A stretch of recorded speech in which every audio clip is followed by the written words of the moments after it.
The following show contains views and opinions that may not be suitable for all audiences. Audience discretion is advised.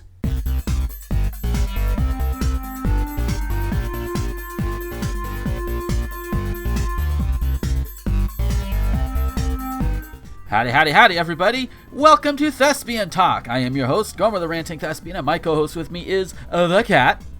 Hello, everyone. Yes, Erin is not here. He's got some stuff he's got to take care of, but we are finally able to get another show out. Oh my god. It's been a hell of a month. Yeah, it's been kind of crazy. It's been a really weird month. Yeah, I mean, I've either had scheduling issues where I don't get here in time, or I might get here in time, and then something happens like the internet goes out. And then Kat, you had some issues too, didn't you? Yeah, I've been having some sort of medical issue for the past about 4 weeks or so, and it's not really anywhere near resolving itself. So oh no. My podcasting has been a little off the last bulk of the month. Yeah. Oh god. And then just ugh. But at the very least, we're here now. Hopefully things will, at least on my end, schedule-wise, things will work out a little bit better and can do these a little bit more often, I'm hoping. So what I've done with, I had like a whole shit ton of news stories set up for the show like 4 weeks ago. But of course, can't do those now because they're kind of out of date, and I'm pretty sure either What the Fuck or What the Fuck is Wrong with You have already picked them up, and it's like, yeah, at this point, it looks like we're copying. So, nah. But except for one story, all the news stories we have this week are new.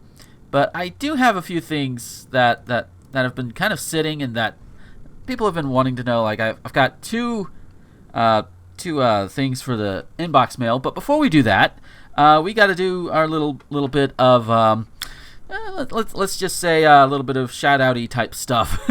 I say shout-outy type stuff because I can't think of the word that I want to use for talking about my Patreon. Patreon.com/Gomer21XX. If you go in, and I believe it's $15 a month, you can get all sorts of advertising space both on my site, on the shows, at the end of all my videos. Well, most of my videos. There are some videos that I can't or won't do it. Vlogs typically don't do that. But at least you will always also be credited somewhere, if not in the video itself. And of course, these podcasts, you can't get credited in the video because it's meant for audio, even though there is a video version going up on YouTube. But it's meant for audio, and that I do have somebody who's been at that level for quite a while. Her name is Beth Cody. She has a podcast called Invest with Beth. You should go and check that out. You can look it up on iTunes. I do have a link to it up on the website, rtgomer.com. It should be right there near the top. Just click on that. Her new episodes have been a little bit like ours, you know. It's like every now and then she gets some new stuff out, but she's been pretty busy, so it's understandable, just kind of like us. But her podcast is basically advice for people rather who want to get into like real estate and that kind of thing. What to do, what not to do, interviews with people who have done it and have done well with it, that sort of thing. If that's your deal, that's the podcast for you. I like listening to it because, you know, it might prove handy to me someday. Plus, you know, I gotta at least know what the hell I'm talking about. But no, seriously, she does great work. Go check her out. Invest with Beth.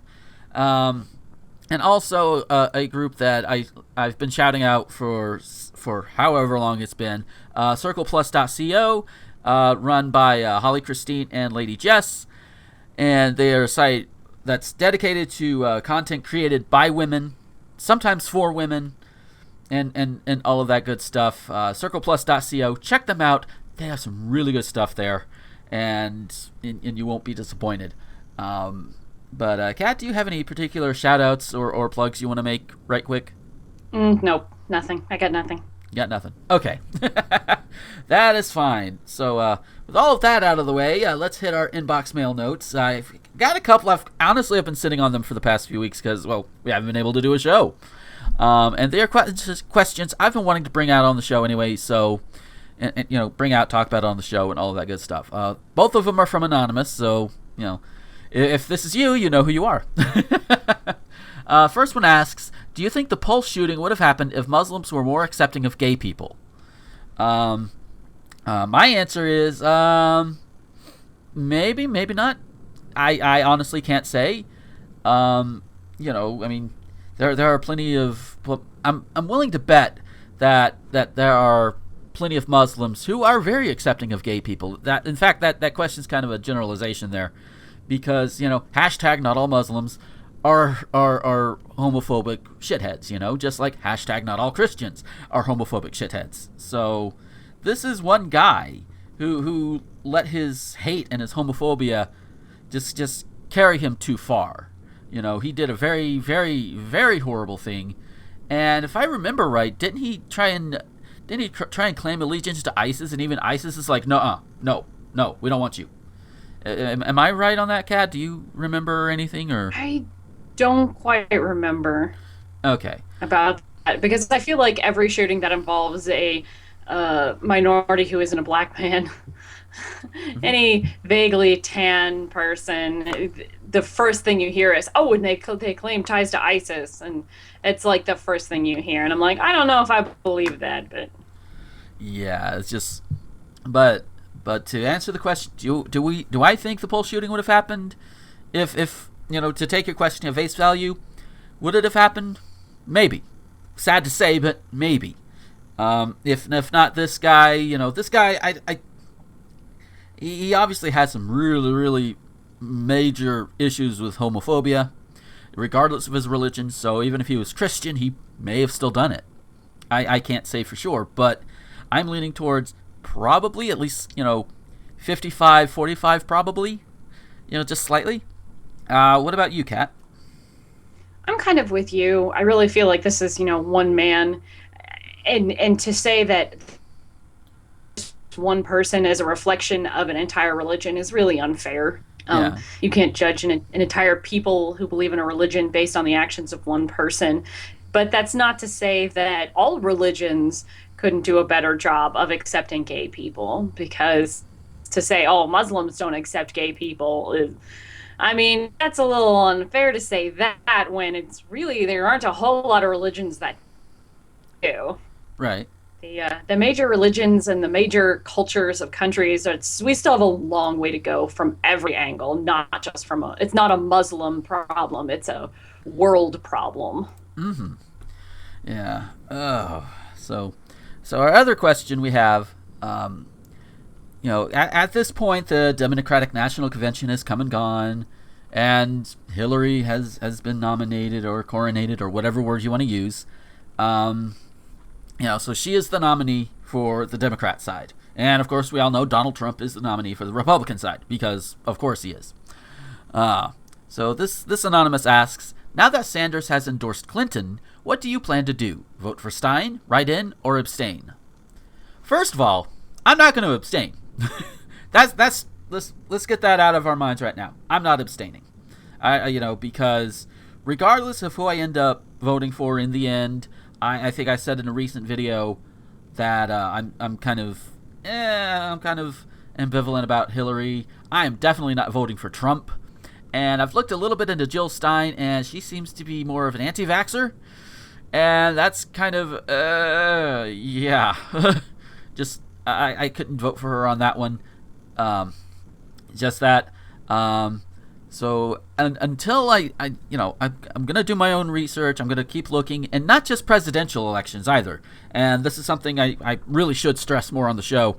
Not just your presidential elections. I think something like, 80-something% of Congress is up for re-election this year? Aren't they? Somewhere high like that. Something pretty big. Yeah. So if you don't like these Congress critters that are running around Congress, you can vote them out. I mean, if there's enough people pissed off with them, we could vote them out, put somebody else in there that will do their job, that will sit there and think of the people and what's good for the people overall, not just good for the businesses, not good for Mr. White heterosexual Christian man, everybody. And so and of course put in politicians that actually will work instead of pouting like children if they don't get their way. GOP, excuse me. Yeah. Kat, what about you?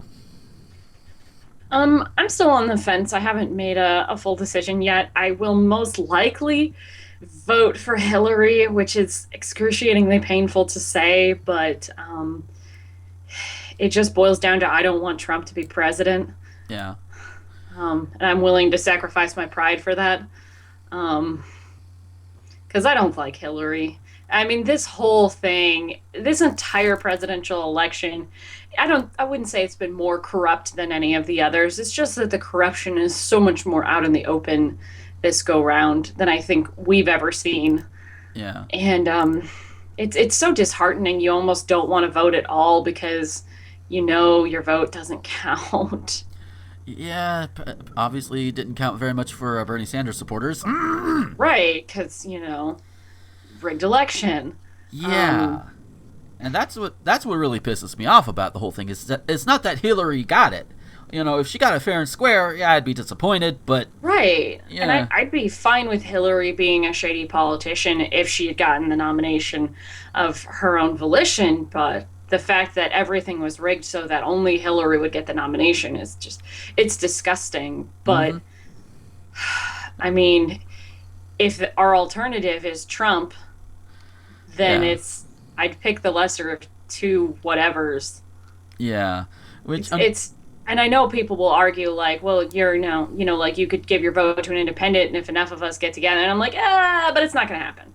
Yeah, it's not going to happen. Too many people are afraid of it, and not just afraid of it, but having their fear used against them to kind of talk them out of it or fearmonger them out of it or even guilt trip them out of it, which really pisses me off. It's like, let people vote how they're going to vote, yeah, you got to campaign for your person, fine, whatever, but can we do it without the guilt tripping and the fear-mongering, please? Can we? Right. Unless it is an actual factual thing, then, that's one thing. But, if you're going to do that, use actual facts. Don't just be like, oh, booga, booga, booga.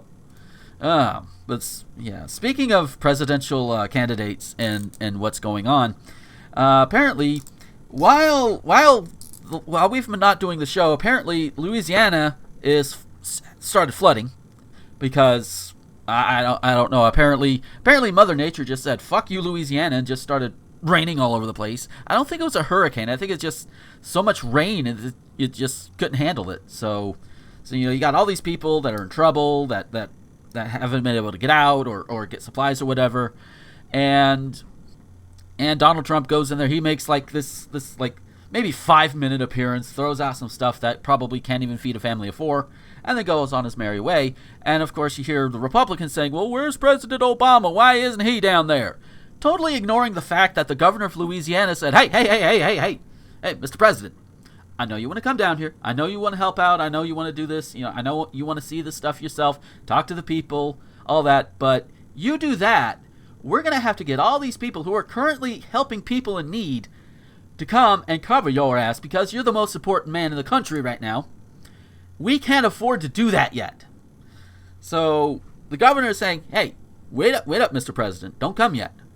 And of course, the Republicans, as I said, they're all over Obama because, he's just like Katrina. Bush didn't do it either. It's like, guys, the president, and even aren't there like members of the military down there helping out as well? Who runs the military? The president. So he's got guys down there, even if he himself is not down there. He's doing something. So yeah, that is our I guess our little political thing for the week. Unless you have something you want to add to that particular bit, Kat. I just say that I'd rather no candidate go to Louisiana or any place else that's having a disaster, because for one, there's no way for it to not look like some sort of political stunt. It may like look good, like, oh yeah, I'm such a good person, I'm going down there, but the cost to the locals when that kind of stuff happens is, okay, so you've got all these people, you've got the president and the Secret Service, and where are they going to stay? And wherever they end up staying is kicking people who belong there out. Yeah. Taking up hotel or taking up space where people who've just lost their homes should be. I just think it's a huge waste of everybody's time when a politician goes to his disaster zone. I don't think it makes them look more caring to go down there. And this is such a large-scale disaster that, yeah, that nobody needs to be going down there unless they are the National Guard or, you know, doctors and stuff like that. I'd say the Red Cross, but the Red Cross has apparently been doing more harm than good. So there's that. But yeah, disaster zones, just stay the fuck away from them unless you're there to actually help. And I'm sure it would be really cool for someone to meet the president in their time of need, but their time of need really should be focusing on the physical needs of food, clothing, and shelter rather than the emotional needs. Not saying that emotional needs aren't important. It's just that you could die. So... Yeah, because you can't really have your emotional needs met if you're dead. Right. So first things first, let's get people back into homes and get people food and clothing and shelter and some sort of, you know, like balance in their lives again before we start, you know, glad handing our politicians for doing such a good job. Right now the president is doing what he needs to be doing, which is sending the National Guard down there to get people fresh water, because that is way more important than handing out toys or whatever the fuck Trump was doing. Yeah, just let them do their job. You know, go. You know, Trump. Your job right now is to politic and be a racist Oompa Loompa. Go do that. You know, we'll point and laugh or rage or facepalm at you. Fine, but stay out of Louisiana. At least that part. And that explains why I haven't gotten any loads to Louisiana in the past week and a half. Yeah, I have a lot of friends in Louisiana, so I've been following most of the stuff going down there pretty closely. Yeah. Because that's like half my Facebook feed. Yeah. Right now. And Yeah. it's really scary. It's such a scary situation. And of course, Missouri just had flooding earlier this year too. And I don't know whose is worse, but we didn't have as many people die. Yeah. So I guess Louisiana's was probably worse, but for us, a lot of people lost their homes and whole towns were underwater and stuff like that. So I can really empathize with what's going on in Louisiana right now. Oh yeah.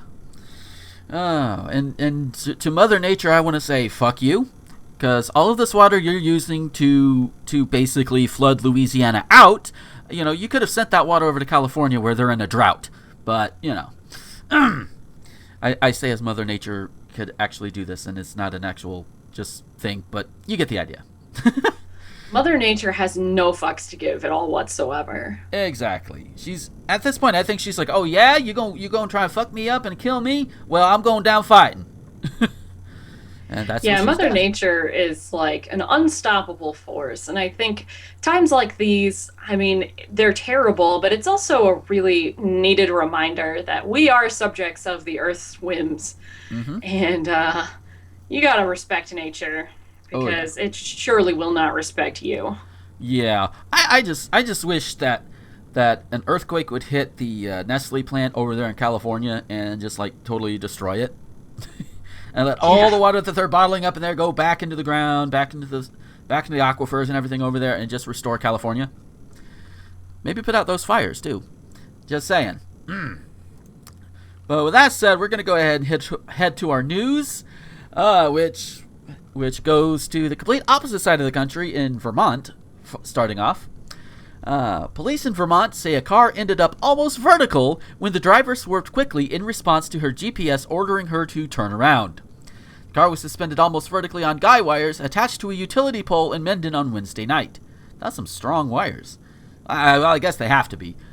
Police say 30-year-old Nabila Altahan of Dorchester, Massachusetts, was headed west on US 4 when she passed her intended destination, and the GPS gave sudden directions to turn around. That's normal.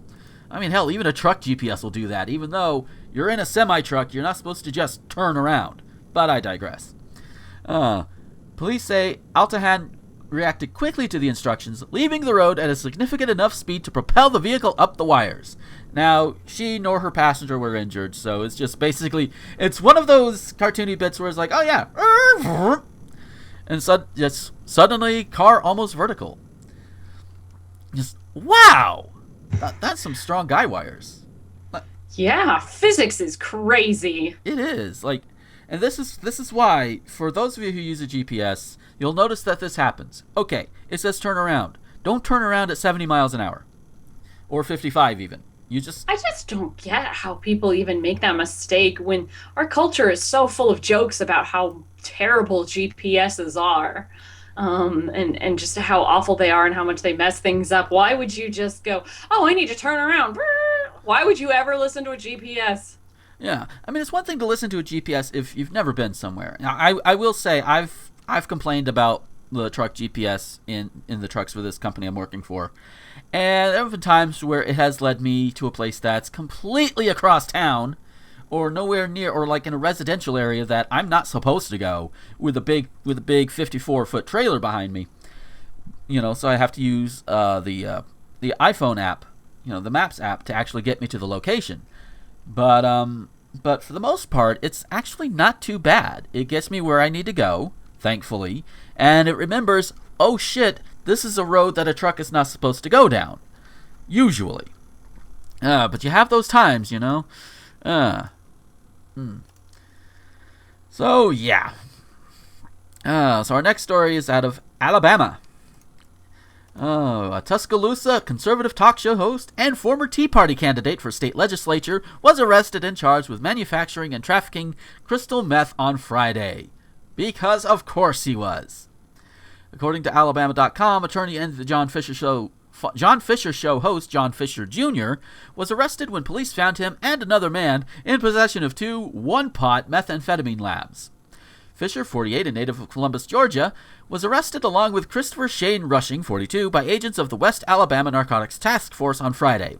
Agents seized some 369 grams of meth oil in the raid, which is the liquid skimmed off the top of a shake-and-bake batch of methamphetamine once the drug separates from the toxic stew of ingredients used to make it. I did not know that. I now know what meth oil is. I'm learning today.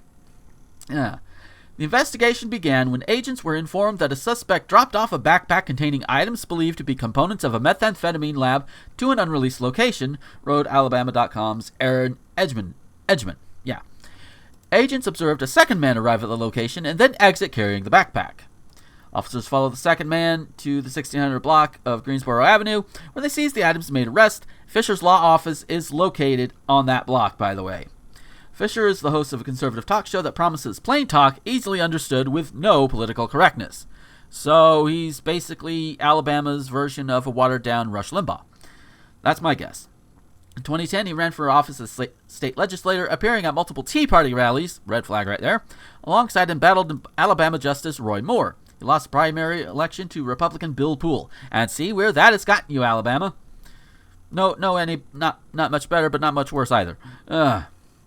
So yeah, again, another conservative, because I'm willing to bet on his radio show, he has probably talked out against drugs, along with things like same-sex marriage, etc., etc., etc. The usual conservative talking points.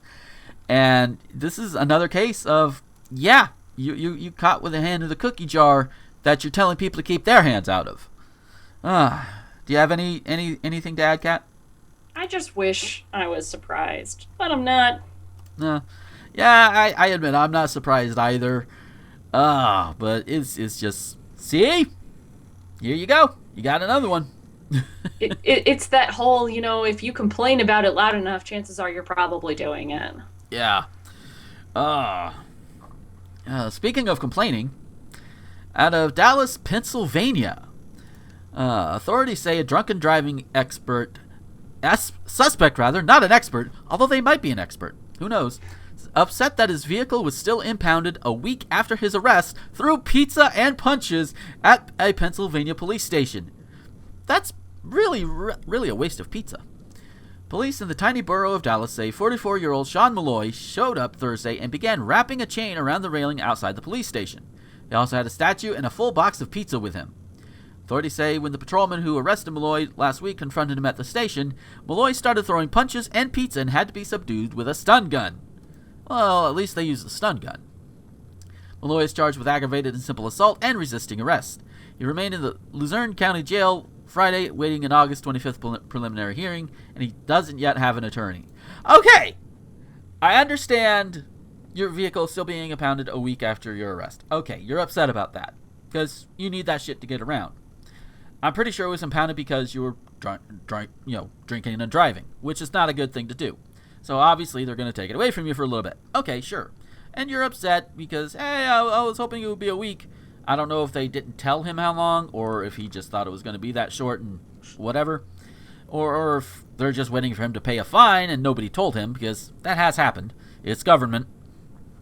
But the solution is to not throw pizza at the cops.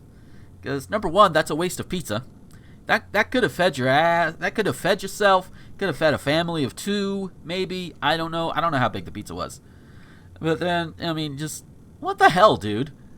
I mean, I guess his car really is that important. What do you say, Kat? I'm just confused because it says he had a statue and a box full of pizza with him. And I'm confused about what happens to this statue. What kind of a statue was it? How big was it? Did it also get thrown?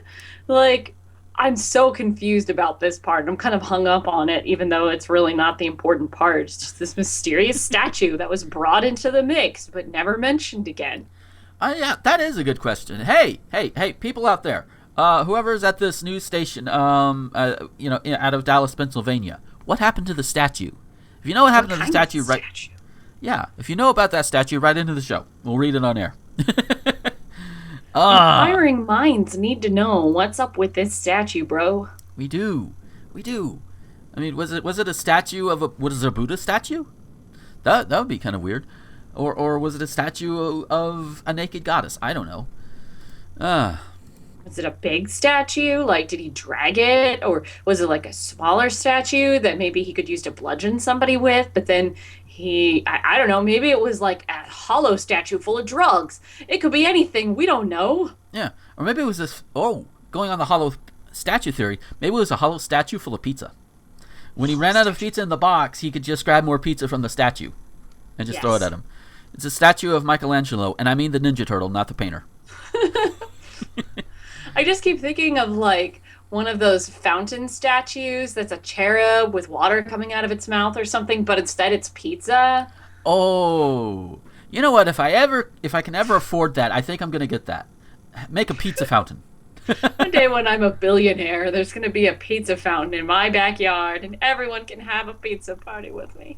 Backyard? Fuck that! I'll put that in my front yard. Put that in my foyer. Yeah, there you go. Buy my friendship from other people with pizza.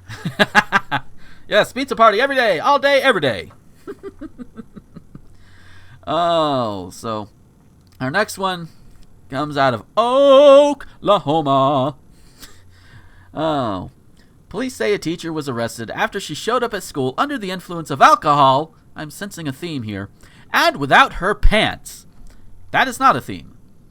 Lori Ann Hill, 49, was booked into jail in Wagoner, Oklahoma, after she apparently showed up.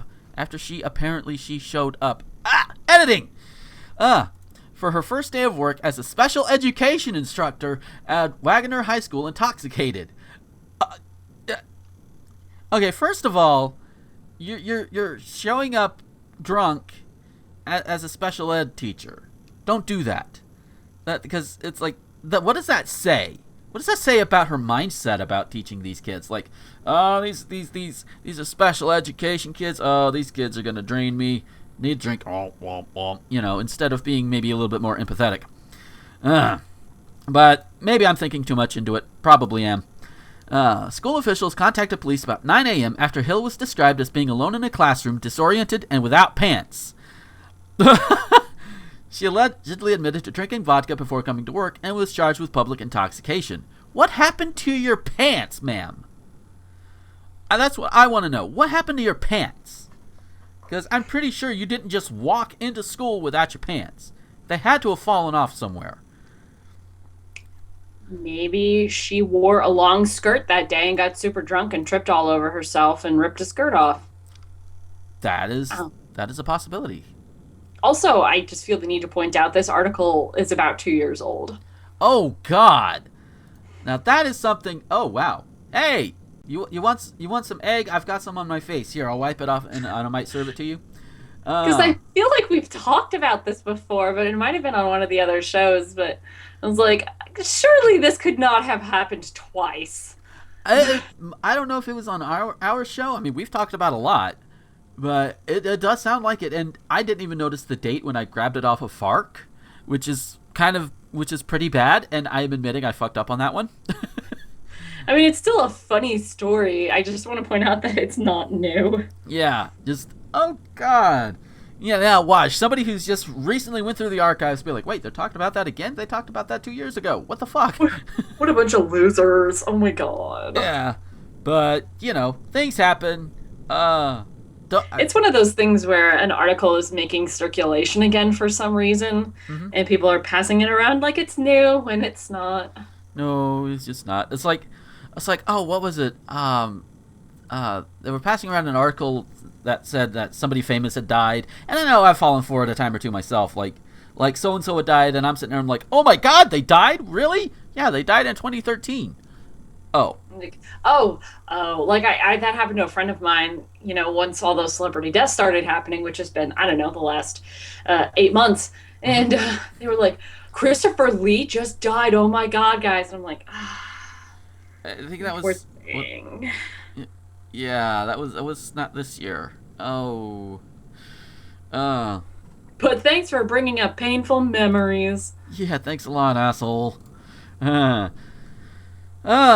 So speaking of schools, switching from alcohol to school in terms of themes here, Marion County, Florida. Take a shot. A North Marion High School student was arrested for bringing a shotgun to school. You would think this would be North Florida, but I think Marion County is closer towards Miami, or at least central South Florida. Deputies said a school resource officer was informed that James Bryant Humans had a shotgun in the passenger seat of his truck. Oh boy, I bet you his neck is the color of strawberries. We encourage parents to speak with their children about gun safety and to be vigilant to make sure they do not bring weapons to schools, Sheriff Emery Gainey said. The school resource deputy located 21 rounds of ammunition in addition to a shotgun in the vehicle when he searched it. Humans told deputies he forgot he had the shotgun in his truck. How do you forget that? It's a shotgun. I mean, yeah, I'm sure you went out hunting and all that, and that's fine and dandy, even if I don't agree with it. But, you're supposed to have better gut, what happened? Where was the conversation between you and one of your parents that says, all right, you're going to go out deer hunting, and that's fine, but when you come home, you better make sure that shotgun comes back inside with you. All right? Don't leave it in your damn truck. Marion County Public Schools has a no-tolerance policy for weapons on campus. Our students know weapons, especially firearms, are never appropriate or allowed at school. Students who make bad choices like this can ultimately face expulsion from our school district. The decision is made by members of the Marion County School Board. All this quoted from Superintendent George Tommen. Humans was charged with bringing weapons on school property and transported to the Marion County Juvenile Detention Facility. This is why this is one of those reasons why you keep better track of your weapons. Because what if okay, let's say you didn't get caught with your shotgun in the truck, and somebody that was, somebody other than the resource officer said, or whoever, what if it was somebody with ill will and they found that shotgun and they're like, oh, shotgun, oh, hey, oh, all these shotgun shells, oh my god, well, shotgun rounds, you get the idea, and I admit I'm taking a really dark turn with that, but that's a possibility. This is why gun safety is important. At the same time, I've never been a fan of zero tolerance policies for schools because there's been so many instances in the past of like the smartest kid in school, the future valedictorian, never done a wrong thing in his life, went hunting over the weekend, left a weapon in the bed of his truck, and is expelled and arrested, and his entire life is ruined. And I get that people need to take responsibility, but also like, nobody got hurt. Nobody was actually affected by it in any way, shape, or form. Yeah. So I'm kind of on the fence about this because, you need to be more aware, but you could be borrowing your dad's truck or something and not know what the hell's in the truck because maybe your car broke down and you had to be on time to get to school because they also have really strict tardy policies and stuff like that. Mm-hmm. And you might not know what's in that car if you're borrowing your parents' car or something. This is also true. You could very unknowingly bring in a weapon with zero intentions at all. Nobody gets hurt and you still get punished severely. So I'm really on the fence about this one. Yeah, and to be honest, in terms of the zero tolerance policy, yeah, that I can agree with you on that, because it's a bit much. Yeah, you shouldn't have shotguns on school property, but there's also a thing called context. In this case, yeah, he did forget. He was, again, yes, even with my darker comparison, that doesn't necessarily mean it's going to happen, and, it's not necessarily him being malicious with it. He's just fucking forgot. And that happens. Or even like you said, with, he might have been borrowing somebody else's vehicle and they happen to have a shotgun in there.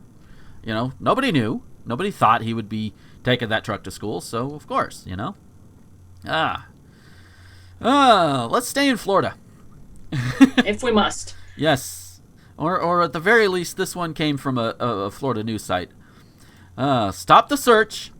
The world's worst boyfriend has been found. Oh boy. Is it Davis Arini? Is it? Oh, or maybe it's The Amazing Atheist. I don't know. I'm going to get letters.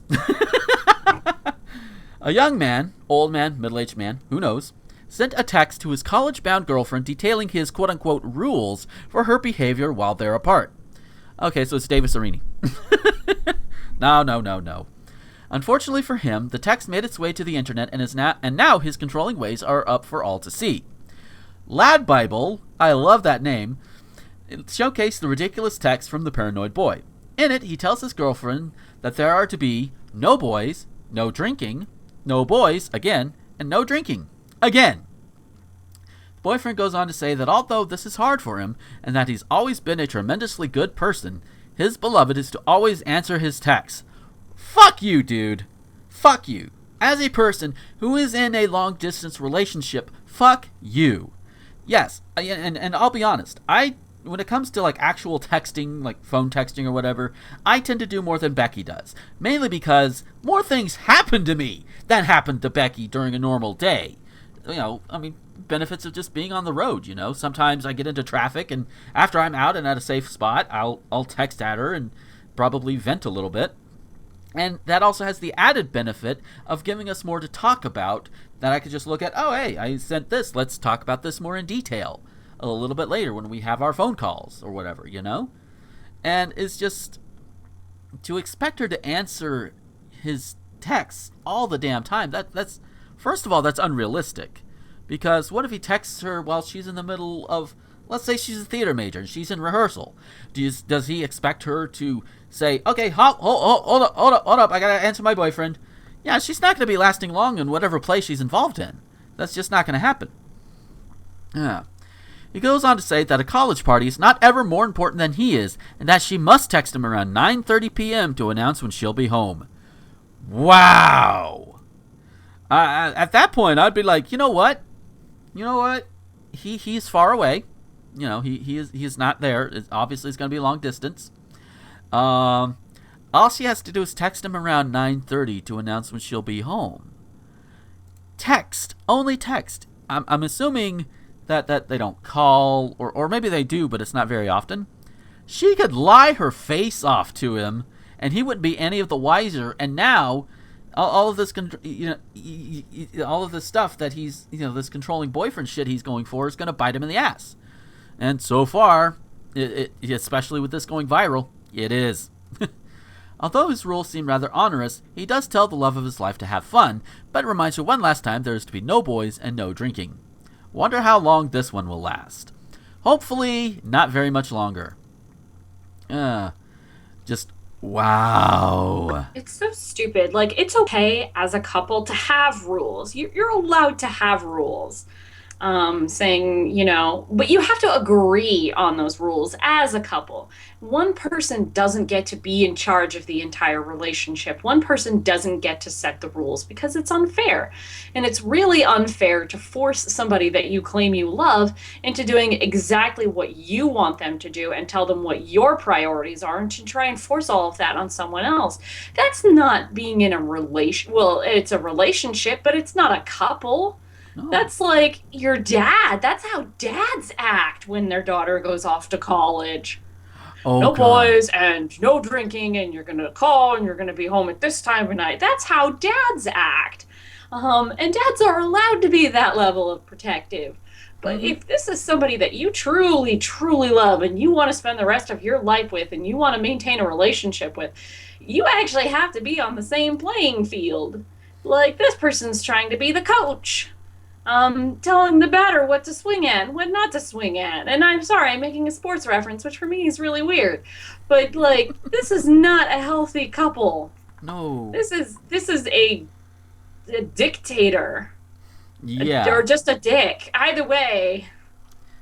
Yeah. Just, I hope that by the time this show is up, that she was broken up with him, or at the very least gave him a very stern talking to. But this guy, I hope that, and if it goes through and he finds himself suddenly single, that I hope he sees this article, or at least listens to this show, and then realizes that he can't do this shit and have a good relationship. It just doesn't happen. This is 2016. We don't play that game anymore. We just don't.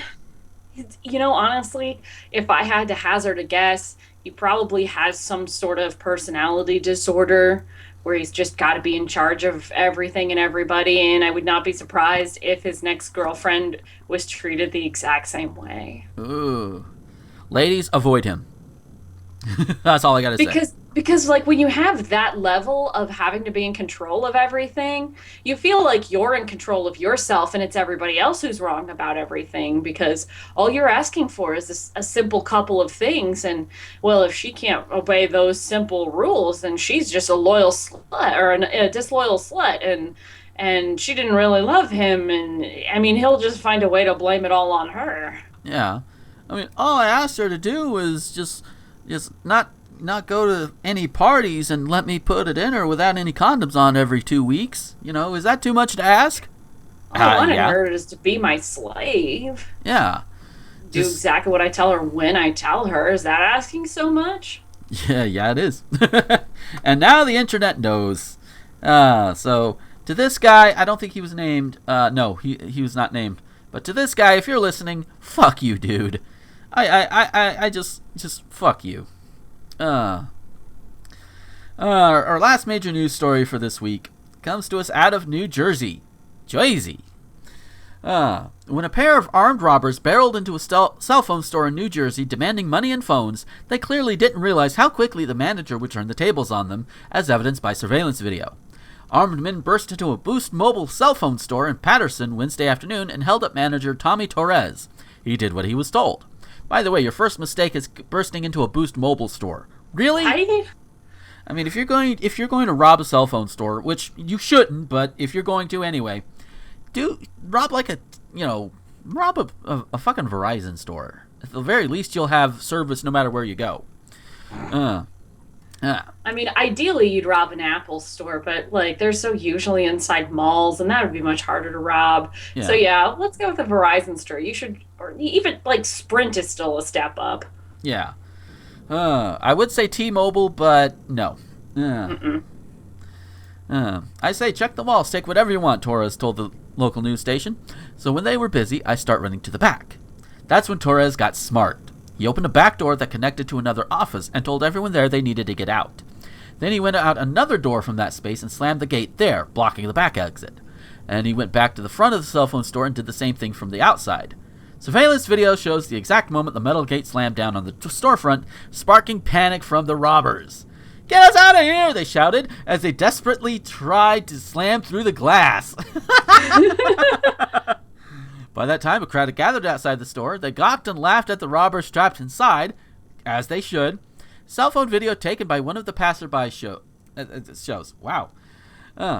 "I can't let you out of there," an incredulous woman yells back at the robber from across the glass and metal gate.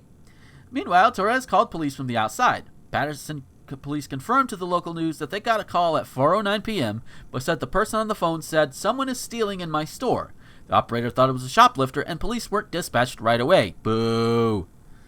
He's calling the cops. You know, even something as small as a shoplifting, at least send out an officer. Do they still have beat cops? Like on foot cops.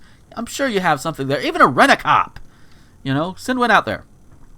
At that point, the robbers were desperately trying to get out, and finally, one of them finds the master's set of keys and hands them to the people outside. Apparently, they punched a hole in the glass of sorts. I don't know. Yo, I got the keys, yo, one of the robbers says. But the people outside hand the keys to Torres instead. Fail. You really think they're going to be sympathetic to your asses? I mean, for one thing, you got trapped trying to shoplift a Boost mobile store. No sympathy for you guys. Fuck you guys. Police records show another call was made to 911 at 4:13, but still a different operator thought it was a shoplifter. Still no police. Eventually, the robbers wised up and found a toolbox, then bolted the bars on a back window and escaped. Records show a third call came in to 911 at 4:27. This time, the operator was informed of a gun, and police were sent right away.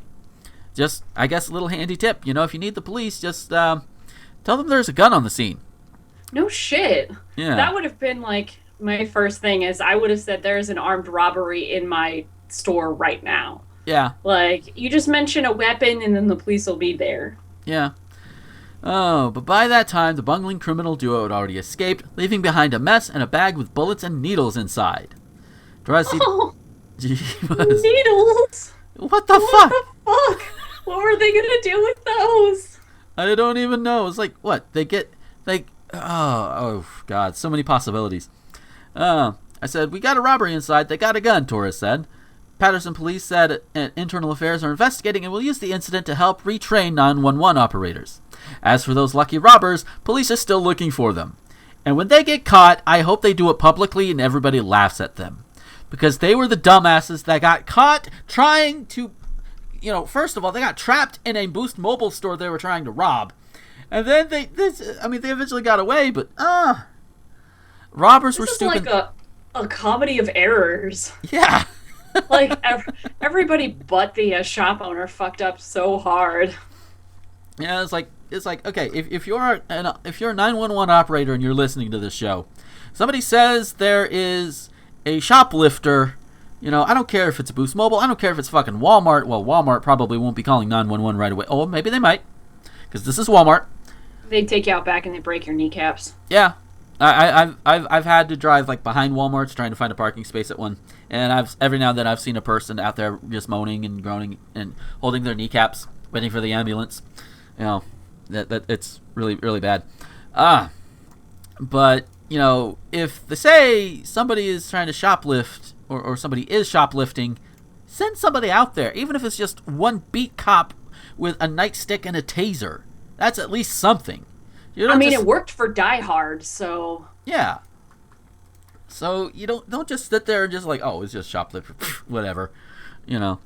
I just have to wonder if this Boost mobile store, was it in a mall, like an actual mall, or was it just one of those, or those outlet malls?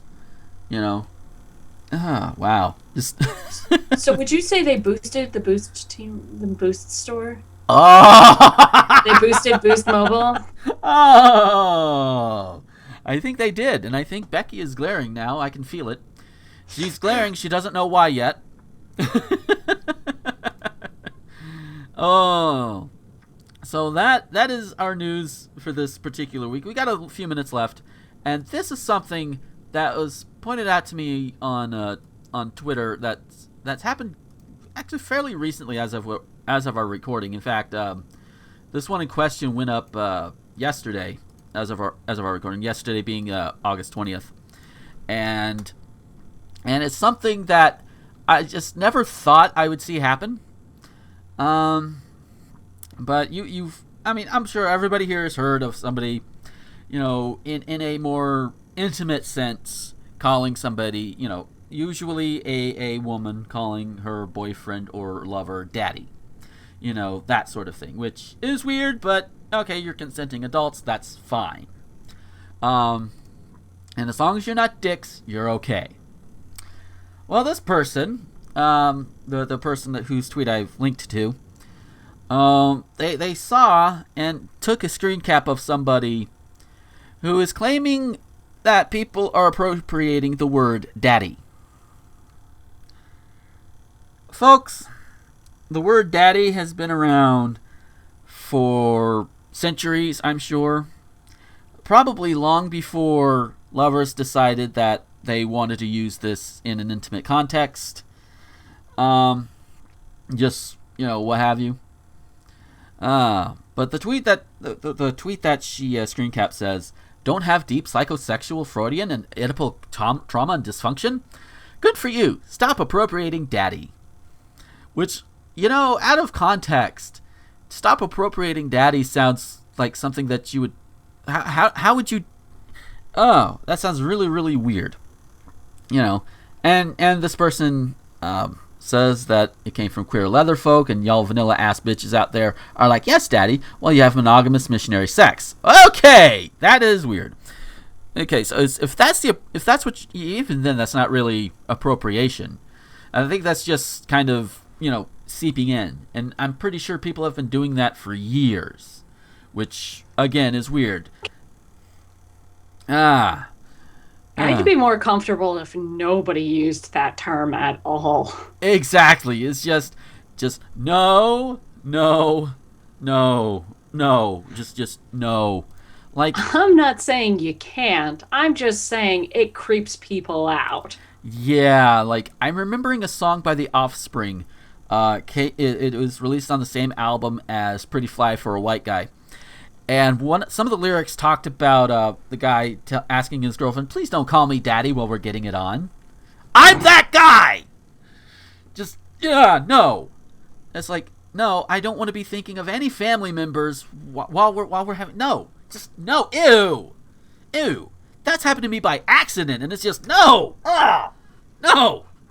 And I know that's a little TMI, but just, And that whole thing, like, who's your daddy? Like, if your significant other ever says that, and it's just like, what? Where does this even come from? And I don't really care where it comes from, as long as nobody ever says it to me. If you want to call somebody whatever you want to call them in, the privacy of your own wherever, I just don't want I don't want to have it directed at me. I would never make the choice to direct it at somebody else. Yeah. Like, it's just wrong. But that's just me. That's just my opinion. Yeah, and considering, we both live, well, I guess Missouri is Midwestish, Southish, Maryland, and all that, and then of course Florida. I'm definitely more southern than you for that. That's for sure. Yeah. But we live in areas where, somebody crying out "daddy, daddy, daddy" while somebody's obviously having sex could have really worse implications. I mean, I've been to the state of Arkansas. No offense to the people who live in the state of Arkansas, but you do live in Arkansas. Yeah. Yeah, just no. Yeah. But yeah, with that creepy ass note, let's see. Do I have time to do this one last quick thing? Sure. If we go a little bit over, it'll be fine. No. Bear with me, folks. There's a technical difficulty, meaning my finger slipped on the wrong button. So this one, I don't necessarily like going to Breitbart.com. You notice I don't use them for my actual news sources or what have you.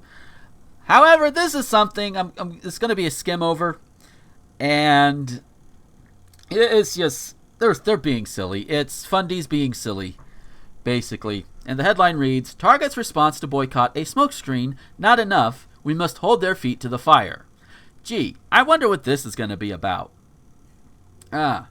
Sandy Rios, Director of Governmental Affairs for the American Family Association, our old friends, discussed with Breitbart News Daily Sirius XM host Alice Marlowe her organization's ongoing boycott of Target stores based upon the company's restroom policy, which is, we don't care how you identify, you use the restroom you identify as. We're trans friendly. And, again, I'm not going to go, again, it's very much a skimming at this point, and apparently Target has lost some revenue, but, and they're like, yes, let's hold their feet to the fire more. It's like, it's like, guys, you've been using restrooms with trans folks for years. You just never knew it.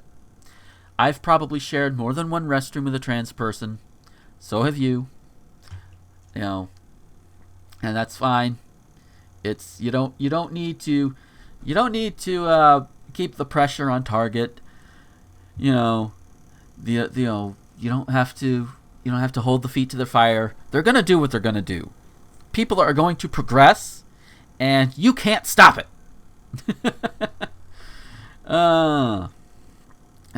So yeah, boycotting Target because they're being inclusive and being progressive, and apparently that's a scary thing for these guys. Yeah. And they're adding bathrooms, single-use bathrooms, which I've never been a fan of the single-use bathrooms, mainly because if somebody's in there, you're fucked. I like having multiple stalls. That way, if there's somebody in there, there's possibly another thing I can use.